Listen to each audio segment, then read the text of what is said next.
యెషయా గ్రంథం 53వ అధ్యాయం. మేము తెలియజేసిన సమాచారము ఎవడు నమ్మెను? యెహోవా బాహువు ఎవనికి బయలుపరచబడెను? లేత మొక్కవలెను, ఎండిన భూమిలో మొలచిన మొక్కవలెను అతడు ఆయన ఎదుట పెరిగెను. అతనికి స్వరూపమైనను సొగసైనను లేదు. మనం అతని చూచి అపేక్షించున్నట్లుగా అతని యందు స్వరూపము లేదు.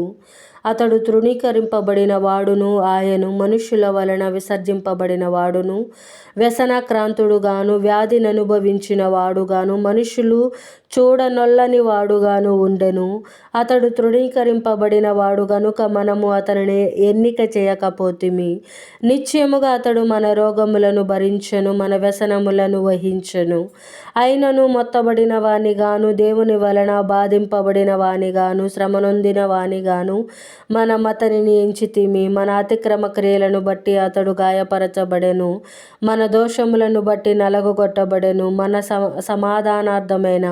మన సమాధానార్థమైన శిక్ష అతని మీద పడెను. అతడు పొందిన దెబ్బల చేత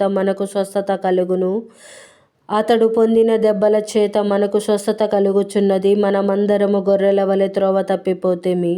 మనలో ప్రతి వాడును తనకిష్టమైన త్రోవకు తొలగెను. యెహోవా మన యందరి దోషమును అతని మీద మోపెను. అతడు దౌర్జన్యము నొందెను, బాధింపబడినను అతడు నోరు తెరవలేదు.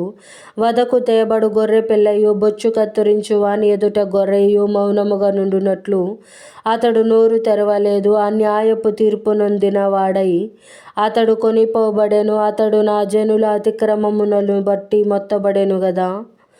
సజీవుల భూమిలో నుండి అతడు కొట్టివేయబడెను. అయినను అతని తరము వారిలో ఈ సంగతి ఆలోచించిన వారెవరు? అతడు మరణమైనప్పుడు భక్తిహీనులతో అతనికి సమాధి నియమింపబడెను. ధనవంతుని యొద్ద అతడు ఉంచబడెను. నిశ్చయముగా అతడు అన్యాయమేమియూ చేయలేదు, అతని నోట ఏ కపటమును లేదు. అతని నలుగగొట్టుటకు యెహోవాకు ఇష్టమాయెను.